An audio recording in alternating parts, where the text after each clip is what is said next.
dan mengatur elemen visual seperti tipografi, gambar, simbol, dan warna untuk menyampaikan pesan kepada audiens. Terkadang, desain grafis juga disebut komunikasi visual. Bagian terpenting dari tugas desainer adalah menggabungkan elemen visual dan verbal menjadi satu kesatuan yang teratur dan efektif. Oleh karena itu, desain grafis adalah disiplin kolaboratif yang saling mengisi. Era gambar cadas prasejarah.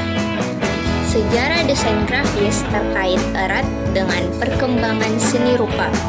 Komunikasi visual sudah ada sejak zaman kuno, dengan contoh tertua yang ditemukan di Indonesia, Sulawesi Selatan yang berusia lebih dari 45.000 tahun.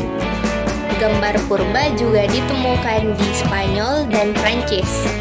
Gambar-gambar ini digunakan untuk tujuan ritual seperti memohon keberuntungan dalam berburu. Di Indonesia, gambar cadas mencerminkan budaya berburu tingkat lanjut. Asal-usul tulisan bahasa telah ada sebelum tulisan dan muncul bersamaan dengan perkembangan manusia dalam mengatur komunikasi dalam komunitasnya.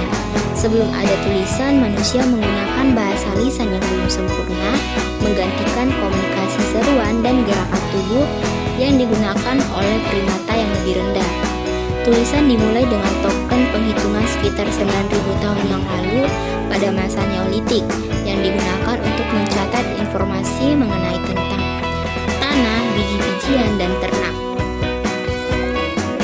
Sejarah mencatat bahwa bahasa telah berkembang secara berbeda pada tiap peradaban.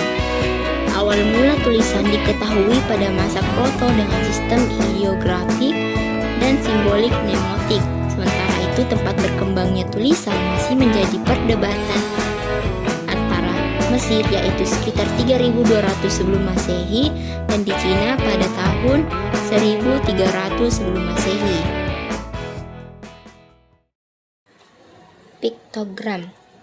Orang-orang mulai menulis menggunakan metode piktografi atau ideogram baik di Mesopotamia maupun di Mesir. Membuat tulisan piktogram tersebut melalui bentuk gambar sederhana dari visualisasi objek yang dimaksudkan. Dari sistem piktograf kemudian orang Sumeria menemukan tulisan paku dikenal dengan nama cuneiform dengan jumlah karakter huruf sebanyak 300. Piktogram ini dibuat menggunakan stilus kayu dengan cara dicap ke permukaan tanah, bukan ditore. Kata alfabet berasal dari dua huruf, yaitu alfa dan beta, berupa rangkaian simbol atau karakter visual. Alfabet adalah langkah besar pada kemampuan manusia untuk berkomunikasi. Gaya huruf bulat melengkung disebut uncial. Huruf ini dikembangkan oleh orang Yunani pada abad kedua Masehi. Gaya huruf ini memungkinkan penulisan yang lebih cepat dengan pergerakan pena yang lebih sedikit. Penggunaan gulungan papirus sebagai media utama untuk menulis teks telah menyebabkan sebagian besar pengetahuan Yunani yang hilang karena kerapuhan papirus dan iklim yang lembab. Selama abad kedua sebelum Masehi, Romawi menaklukkan Yunani dan menggabungkan budaya Yunani ke dalam kekaisaran mereka. Ini mempengaruhi sastra, seni, dan agama Romawi, serta menyebarkan penggunaan alfabet Fenisia yang lebih sederhana ke seluruh kekaisaran Romawi. Huruf sistem alfabet.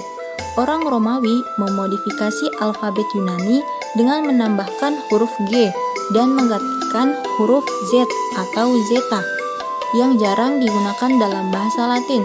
Alfabet Latin yang kita kenal sekarang memiliki 26 karakter. 3 huruf baru yaitu J, U, dan W.